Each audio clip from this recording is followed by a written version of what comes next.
Bonjour à toutes et bonjour à tous. Eh Bonjour. bien, rendez-vous aujourd'hui sur la capsule numéro 6. Ce sont les capsules 360 and 1.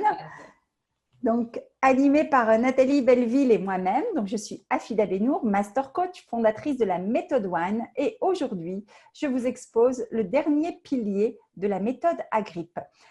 Plutôt du protocole Agrip. Le protocole Agrip, c'est un de mes protocoles que j'utilise dans ma méthode One, puisque j'accompagne les femmes d'affaires, les femmes d'influence à repasser numéro 1 dans leur vie. Et donc, j'ai développé un protocole qui met en exergue les 6 super pouvoirs du cœur. Agrip signifie ni plus ni moins que amour, dont on a parlé dans la capsule numéro 1, gratitude, dont on a parlé dans la capsule numéro 2, résilience, capsule numéro 3, intention, capsule numéro 4, intuition, capsule numéro 5 et aujourd'hui, last but not least, le pardon, capsule numéro 6.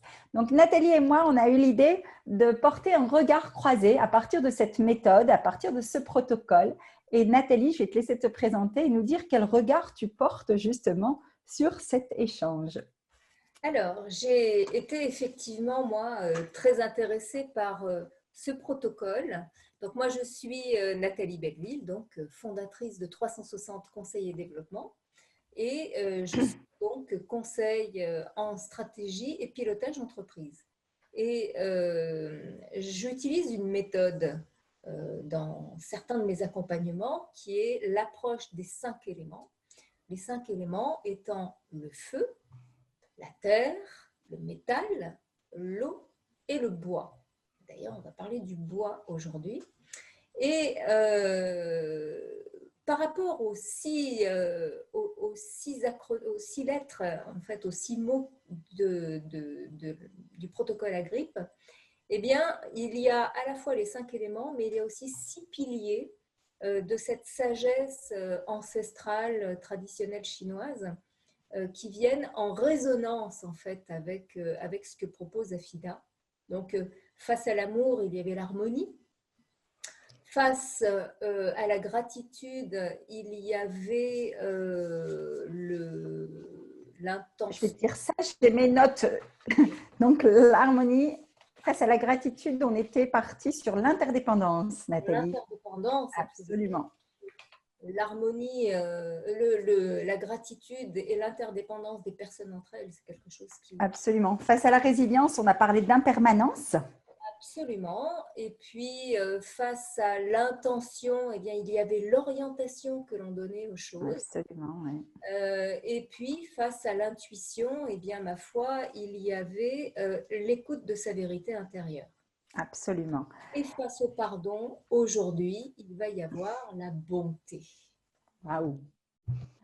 Alors, parlons pardon. Le pardon, c'est un sujet un peu particulier. J'ai envie de commencer par une citation, comme à mon habitude, de Marianne Williamson, que j'aime beaucoup. Et Marianne Williamson, qui est une d'ailleurs des rôles modèles que je suis, parce que j'aime beaucoup son influence et ses écrits, elle nous dit, au risque de vous choquer d'entrée de jeu, que le pardon est un acte intéressé. Oui, et c'est ça qui m'a plu dans cette citation. En fait, on décide. C'est à nous de décider, nous dit-elle. Je refuse d'être bloquée. Ainsi, je peux pouvoir continuer à vivre ma vie sans le poids du passé. Je pardonne dans mon propre intérêt.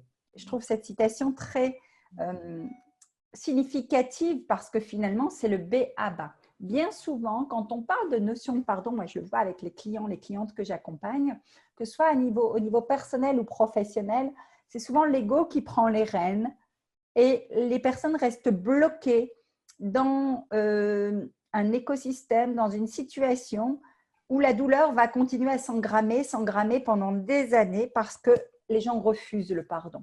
Or, le pardon, c'est un cadeau qu'on se fait à soi d'abord. Donc, c'est ça dont on va parler aujourd'hui. Et effectivement, quand on accède à ce pardon, ben finalement, on génère une source de bonheur et de bien-être durable qui va vraiment permettre d'ouvrir une nouvelle forme d'amour quelque part. On revient sur ce protocole Agrip qui est ni plus ni moins que les 6 super pouvoirs du cœur. Donc, tout ce qu'on vous partage ici dans ces capsules, c'est ni plus ni moins qu'un accès à l'intelligence émotionnelle qui de plus en plus est scientifiquement reconnu et qui permet vraiment d'accéder à certains pouvoirs qui sont, à mon sens, sous-utilisés dans la vie de tous les jours, aussi bien dans le milieu personnel que dans le milieu professionnel. Ayant l'habitude de travailler de façon holistique, j'aime bien le préciser, parce que souvent, quand on débloque une situation à titre personnel, il y a une répercussion sur le professionnel et vice-versa. Donc, pour moi, les deux sont vraiment intimement liés. Et d'ailleurs, la méthode One, c'est un processus holistique d'ouverture du cœur. Alors, ce qui peut être intéressant, c'est de s'intéresser à cette notion de pouvoir du pardon, non pas un pouvoir égotique, mais un super pouvoir dans le sens où facilitateur, libérateur. Quand on parle des émotions, on parle souvent de blocage émotionnel. Et l'idée dans nos accompagnements, nous, que ce soit en tant que master coach, coach, consultant, intervenant, formateur aussi, parce qu'on a un peu toutes ces casquettes, l'idée, c'est vraiment de débloquer des situations, de libérer. Et souvent, la libération se passe au niveau émotionnel, au niveau corporel. On a affaire à des gens qui sont dans l'intelligence. Donc, on sait les choses, mais il y a une différence entre savoir et ressentir les choses. Donc, l'action du pardon, à mon sens, souvent quand elle bloque, d'ailleurs, c'est parce qu'elle reste là au niveau mental. Hein. Et on se dit, bah non, il y a eu ça, donc c'est ça. Nombre d'entreprises qui vont être en guéguerre et ça va être des procès au prud'homme qui vont durer des années. Vice-versa, des femmes que j'accompagne avec par exemple des situations de couples difficiles ou de conflits, avec des divorces ou autres, où ni l'un ni l'autre ne va lâcher, ne va pardonner, ne va se pardonner son échec, entre guillemets, pseudo-échec, ou du moins la personne a fait de son mieux, mais ce qu'elle considère comme un échec, voilà. Et donc ça, c'est un peu touchy. Alors, souvent, j'ai constaté que quand une personne est en difficulté physique ou psychique, c'est parce que bien souvent, il y a un non-pardon envers soi ou envers autrui qui est là. Alors, c'est paradoxal parce qu'on sait que le pardon, c'est une source de bonheur, mais en même temps, on n'y va pas, quoi. Donc, voilà. Et parfois, c'est pour des petites choses, parfois pour des broutilles. Les recherches scientifiques le montrent. Le pardon augmente le bonheur. On a des études qui ont été faites par le HeartMath Institute, par divers chercheurs qui montrent vraiment, c'est Boris Cyrulnik qui nous parle de la résilience, il parle également de cette notion de pardon et ces écrits sont appuyés scientifiquement. Pardonner, en fait, ça veut dire simplement je prends la responsabilité, la pleine responsabilité dans ce qui m'est arrivé, j'accepte et je poursuis mon chemin. Dans n'importe quelle situation conflictuelle, c'est souvent les valeurs qui ont été chagrinées ou touchées ou chahutées, que ce soit, encore une fois, à titre perso ou à titre professionnel. Et c'est de là que naît un conflit et c'est de là que naît un besoin éventuel de pardon. Le mot pardonner porte tout son sens. J'aime bien regarder un peu l'étymologie des mots. Et c'est vraiment pardonner, quand on le sépare, c'est part et donner. C'est donner à l'autre cette part qui ne nous appartient plus. Là, c'est très imagé, mais c'est très concret. Le pardon, c'est on fait don de quelque chose pour se libérer. On se libère de cette charge mentale avec laquelle on avance depuis X temps.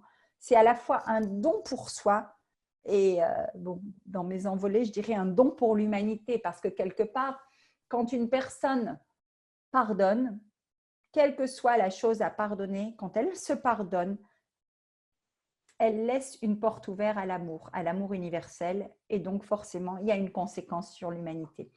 Moi, je suis, surtout en ce moment, avec tout ce qui se passe, on voit que la société est managée par la peur. Et c'est vrai qu'il y a beaucoup de colère, beaucoup de rancœur, beaucoup de questionnements. Et je pense que je suis persuadée et convaincue, et c'est le message que je porte aussi via ma méthode et via les accompagnements que je fais, c'est ouvrir les portes de son cœur, accéder à ces pouvoirs du cœur pour pouvoir justement contribuer à ce que la situation s'apaise et que les gens soient moins dans la peur. C'est aussi une forme d'accès que je revendique avec mon drapeau haut et fort, quoi. Alors, pardonner par exemple à quelqu'un d'avoir blessé ou fait du tort, c'est comme déposer un lourd fardeau. Je parlais tout à l'heure de charge mentale, mais là encore une fois, ça se passe là. Et tant que c'est là au niveau mental, le corps va se cristalliser pour se protéger et se défendre et va rester bloqué. Et il y a une autoroute neuronale qui se crée et qui va alimenter et voire parfois l'ego qui va venir tourner en boucle l'histoire, l'amplifier, même lui donner une ampleur qu'elle n'a pas lieu d'avoir. Et c'est vraiment ce que j'utilise comme image, c'est aux personnes, c'est quelque chose qui appartient au passé, parfois même des années et des années entières. C'est est-ce qu'on choisit dans ce cas de regarder, imaginons qu'on est au volant de sa voiture, de son véhicule pour avancer dans nos vies, est-ce qu'on choisit de regarder sa vie par le rétroviseur, le petit rétroviseur, ou est-ce qu'on choisit de regarder sa vie par le pare-brise? Et souvent, quand on regarde dans le rétroviseur, c'est là voilà, sont enracinées toutes ces petites histoires un peu bien pourries là, dont on a du mal à se détacher. Donc, on pardonne vraiment en regardant devant soi. Chaque personne va agir à un moment ou à un autre de la meilleure façon possible. Ça peut paraître simple, mais effectivement, souvent quand il y a un conflit, c'est la personne qui en face nous envoie quelque chose, c'est quelque chose qui va nous aider à nous faire grandir. Alors, c'est intéressant. Maintenant, vous allez me dire, bah oui, mais comment on pratique ce super pouvoir aussi? Parce que là, on parle de choses qui sont aussi du domaine, qui peuvent paraître du subtil. Mais concrètement, c'est vraiment l'étape numéro 1 que je dirais, c'est vraiment prendre du recul. Souvent, dans une situation conflictuelle, la personne va réagir, va être en réaction. Et donc, si on a deux personnes qui sont en réaction, par contre, si on prend le recul nécessaire, on va être en mesure d'être plus souple, d'être en réponse ou d'encaisser les choses et de les laisser mûrir. C'est un peu comme une phase de deuil de l'histoire, c'est la laisser arriver, accepter, passer et poursuivre son chemin, comme on a vu tout à l'heure en introduction. Alors moi, j'aime bien quand j'accompagne les personnes et qui ont un lourd projet à pardonner ou à se pardonner ou de la rancœur, etc. C'est un petit peu, voilà, ça stagne dans sa tasse, dans son récipient d'amour tout au fond, là, et ça crée une espèce de vase. Et on dit oui, mais non, pour moi, c'est réglé. Bien sûr, le mental nous dit que c'est réglé, alors qu'au fond, il y a un truc bien, bien vaseux qui commence à sentir mauvais. Et à chaque fois qu'on remplit son verre d'amour, mais finalement, le poison se mélange et non seulement on le boit, mais on le donne à boire à son entourage. Que j'appelle les poubelles émotionnelles. Absolument, c'est sortir ces poubelles. On sort nos poubelles tous les jours, alors que là, on les laisse parfois stagner. Voilà. Alors, c'est intéressant de pouvoir vérifier justement si cette rancœur est nettoyée, si ce cœur est nettoyé.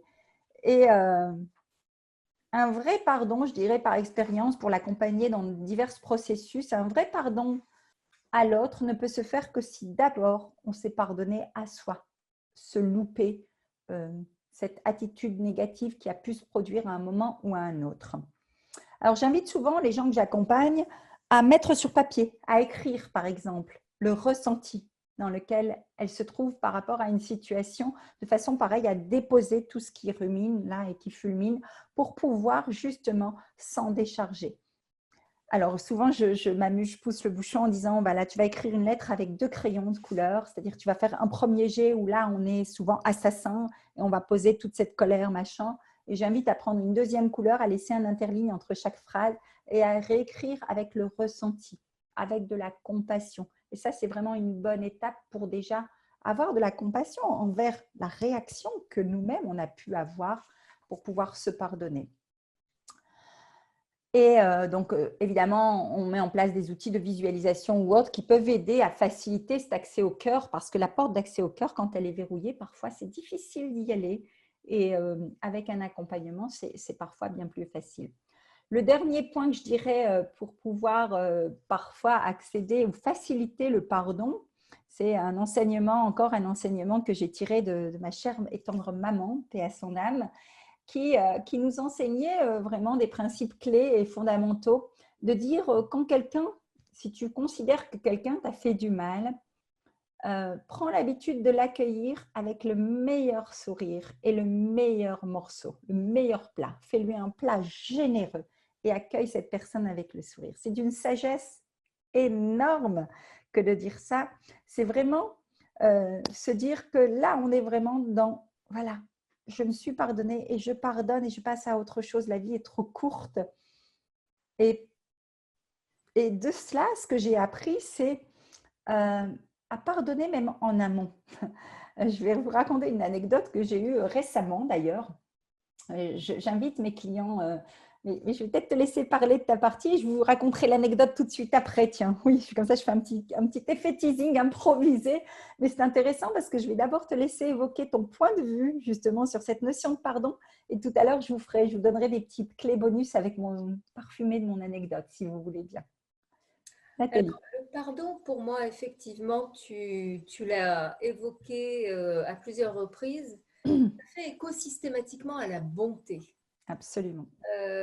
Car comment pardonner si on n'a pas, au fond, un élan de bonté? Et la bonté, alors c'est justement apparenté à l'élément bois, le bois dont je vous parlais tout à l'heure. Le bois, c'est la bonté, mais c'est aussi la générosité dont tu parlais à l'instant.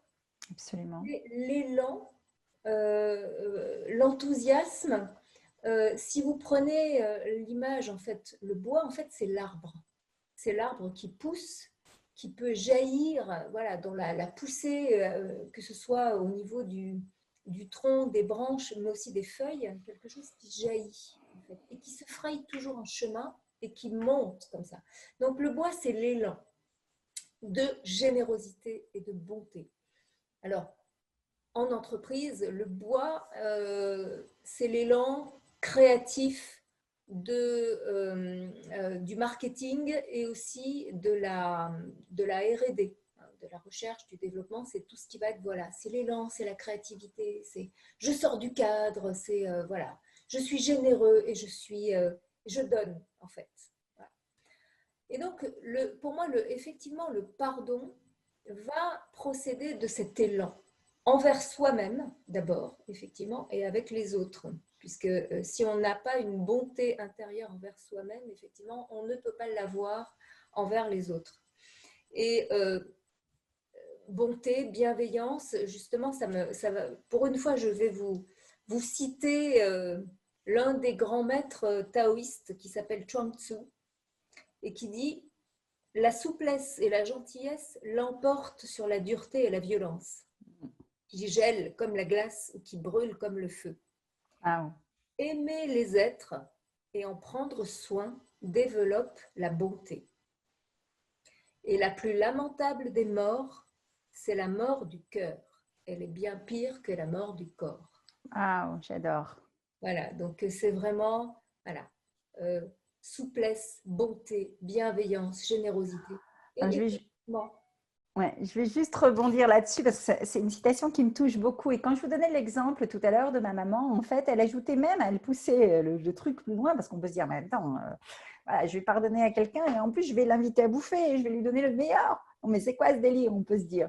Mais non, elle ajoutait même, ajoute que cette personne, si tu ne la vois pas chaque jour, tu as une pensée pour elle, et une pensée bienveillante et même un sourire envers elle. c'est ça. Et même si au début, c'est difficile, tu vas t'habituer à ça. Et c'est ça, et c'est pour éviter la mort du cœur, quoi. Et c'est tellement, waouh, waouh, merci d'avoir enrichi avec cette situation, ça me touche vraiment. Merci. Et effectivement, c'est effectivement, pour rebondir aussi sur ce que tu disais au début, c'est commencer finalement par soi-même pour pouvoir aller vers les autres et donner cette bonté, cette générosité de cœur vers les autres. La bonté, en fait, procède du don. C'est vraiment exactement en correspondance avec ce que disait ta maman, le don, effectivement, du meilleur plat, de ce que l'on a de meilleur à celui avec qui on a été en conflit à un moment donné. Parce qu'en réalité, si on se place sous l'angle du miroir, celui qui est face à nous, c'est un miroir de nous-mêmes. Si on est en conflit avec cette personne, c'est qu'on est en conflit avec une partie de nous-mêmes, en réalité. Absolument. C'est le fameux namasté. J'allais le dire, j'allais faire le geste spontanément. Voilà, C'est le fameux exactement ça. Si vous ne connaissez pas, donc c'est quelque chose effectivement qui vient de l'hindouisme, que les yogis aussi pratiquent. C'est vraiment le fait de dire, quand on salue quelqu'un, qu'on lui dit namasté, c'est vraiment en fait, ça veut dire que ma lumière reconnaît ta lumière. Voilà, je salue ta lumière, je salue ma Voilà. lumière. Ouais. Et en fait, on se reconnaît comme étant un miroir l'un de l'autre. Et d'ailleurs, c'est ce que je peux vous inviter à pratiquer, c'est-à-dire le faire aussi silencieusement. Quand vous saluez quelqu'un, vous pouvez en vous-même murmurer un namasté avec un sourire dans les yeux en disant, faites-le parce que j'ai invité vraiment beaucoup de gens que j'accompagne à le faire. Je le fais moi-même et c'est quelque chose qui change, ne serait-ce que le premier contact avec quelqu'un. Absolument. Quand vous Wow. saluez avec le namasté dans le regard, vous allez voir, vous pouvez voir même une certaine surprise dans le regard de l'autre. Et il va vous rendre ce namasté, il va vous rendre ce sourire. Donc, voilà, ma lumière reconnaît ta lumière, ça veut dire que, ben voilà, quels que soient les conflits qu'on puisse avoir, quels que soient les reproches que j'ai à te faire, en réalité, c'est que je ne suis pas complètement au clair avec moi-même. Tu m'as fait grandir et tu me fais grandir en me montrant exactement ce qui me dérange. Absolument. Et ce que je vois en toi, c'est une facette de moi-même, en réalité. Absolument. Et tout ça, si on arrive enfin dans ce monde à reconnaître que l'autre est une facette de moi-même, on arrive à beaucoup plus de non-jugement. On ne juge plus, il n'y a plus de jugement de valeur, mais qui suis-je pour te juger? Puisque de toute manière, je suis moi-même une part, une facette de toi. Donc, tout ce que tu me renvoies, je l'ai moi aussi à l'intérieur. C'est ça l'humanité, en fait. Donc, l'accueil de la diversité sans jugement, l'accueil de la diversité de comportements, de croyances, de qui on est, ça devrait être, je dirais, le quotidien dans ce monde. Et ça, c'est ce que voilà, j'aimerais voir se développer au quotidien. Voilà. C'est ce qui fait vibrer, en fait. C'est se rendre compte que, ouais, mais en fait, c'est se connecter à cette notion d'enthousiasme. C'est l'enthousiasme que l'on a en soi et qu'on rejaillit à l'extérieur, quoi. Et donc, comment ne pas pardonner si on sait que de toute façon, le faux pas ou la critique ou le comportement détestable que l'autre a eu, comme disait, c'était Jésus qui disait mais que celui qui n'a jamais péché lui jette la première pierre. Voilà, c'est une référence là, je dirais plus philosophique qu'autre chose. Qui suis-je pour juger en fait? Est-ce que moi-même je n'ai jamais fait ça? Donc si je ne l'ai jamais fait, je suis quand même si je ne l'ai jamais fait, je suis potentiellement capable de le faire. Bien sûr. Donc, je suis capable de pardonner. Oh, j'adore. Ben alors, tu vois, là, tu me donnes un bon relais parce que dans les pratiques que j'ai envie de vous partager, ça rejoint l'anecdote que j'avais envie de vous raconter. C'est effectivement ça. C'est si je ne l'ai jamais fait, je risque de le faire un jour et donc autant avoir du pardon d'avance. Donc, ça fait partie justement de l'anecdote que je veux vous raconter. Où j'accompagne les gens et donc dans les outils de pardon, entre autres, il y en a pas mal. On a la connexion au cœur avec le heart touch, on a les lettres, on a la visualisation. Avec un professionnel, vous avez un tas d'exercices pratiques qui permettent vraiment d'activer ce bouton de pardon rapidement. Et donc, j'utilise notamment un raccourci de la méthode Ho'oponopono qui est, vous pourrez aller chercher sur Internet, c'est justement Jacques Martel aussi qui est un des grands spécialistes de cette méthode. Et moi, je l'ai faite en méthode raccourcie et amplifiée par la langue natale aussi. Quand on a des personnes, par exemple, moi je travaille beaucoup dans le multiculturel, donc j'ai différentes personnes de différentes origines. Et parfois, quand on pratique le pardon, quand on verbalise le pardon dans sa langue natale, c'est tellement plus puissant. La connexion au cœur se fait de façon plus directe. Et donc, j'aime accompagner les gens et leur dire, vous regardez droit dans le miroir chaque jour et vous répétez, je m'aime et je me pardonne. Donc, c'est le namasté que l'on se fait à soi, amplifié de je m'aime et je me pardonne. Alors, parfois, on a identifié un conflit spécifique, un bug spécifique sur lequel on doit se pardonner. Mais parfois, on a tellement travaillé déjà sur soi qu'il n'y a rien dans l'actualité à se pardonner de spécifique. Mais, bon, comme je dis, autant je considère ça comme un compte en banque et moi je fais du pardon d'avance, comme ça je l'ai en cas de bug et hop, je peux aller dans mon escarcelle pardon et aller piocher dedans pour pouvoir régler une situation comme ça en un clin d'œil. Et donc, j'ai développé des mécanismes parce que là encore, c'est une affirmation que l'on se donne, où on s'accueille, on est dans l'accueil de soi, dans l'accueil de son unité. Quand tu parlais du namasté, on est vraiment dans l'unité finalement. Et donc, chaque matin, par exemple, quand je me réveille, après l'étirement, moi, je pose le pied gauche, pied droit, je m'aime et je me pardonne, je m'aime et je me pardonne. Donc, au début, je le faisais même à voix haute. Maintenant, bon, voilà, dans mon intimité, je le fais à voix basse, c'est ancré, c'est vraiment… il y a un mécanisme qui fait que dès que je pose le pied, mon corps reçoit ces deux informations-là.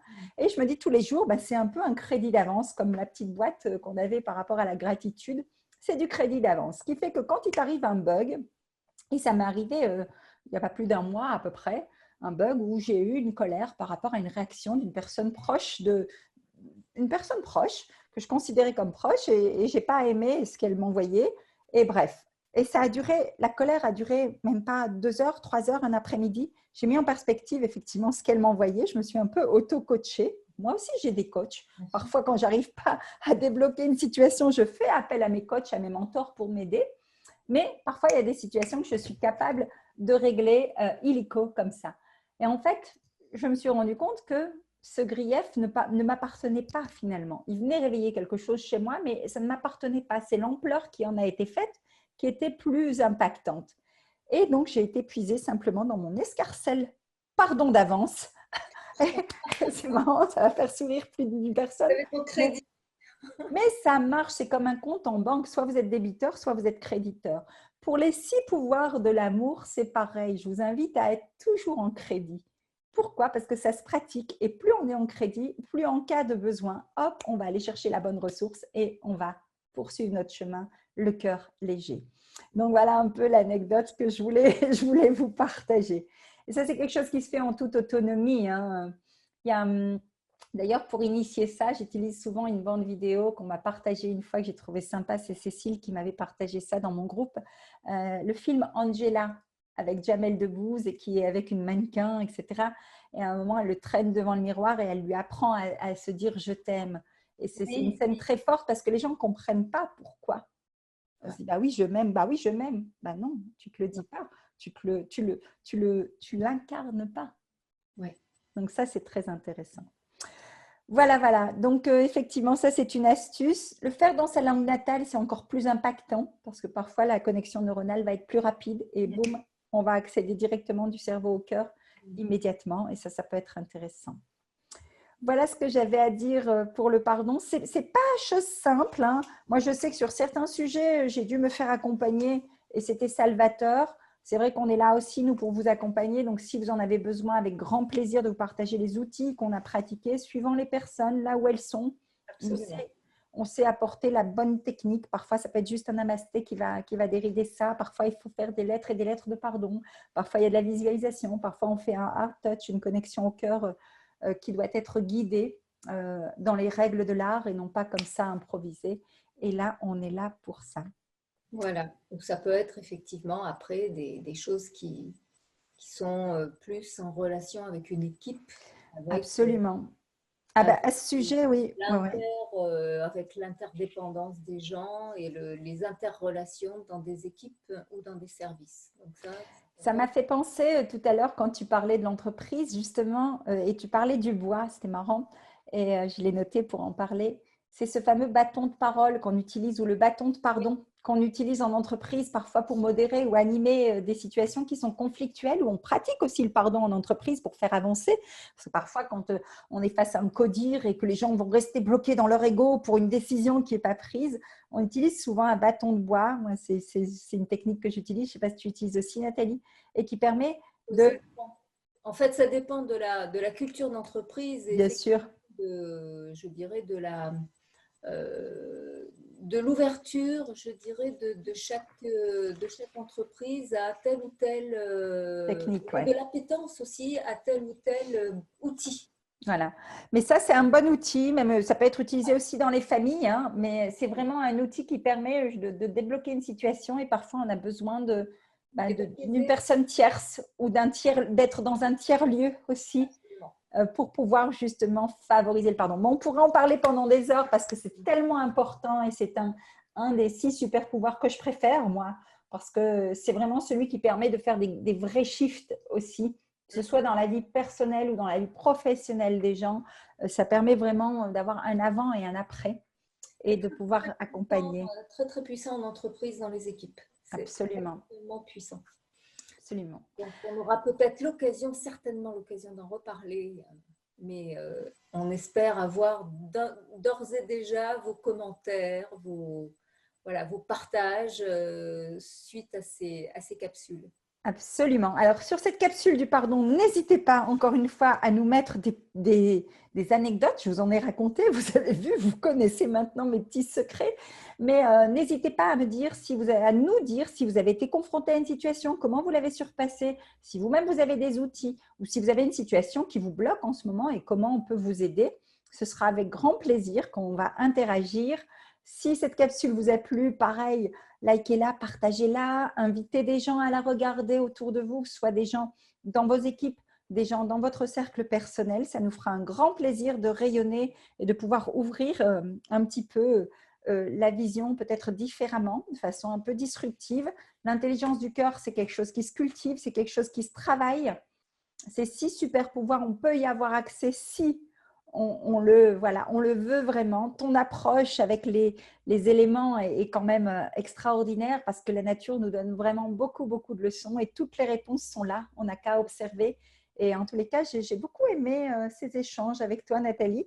Donc, on va faire une petite capsule conclusion pour vous, voilà, une petite capsule bonus, hein, tant qu'à faire, pour vous partager un petit peu notre ressenti et le fil conducteur de tous ces échanges. Avec plaisir.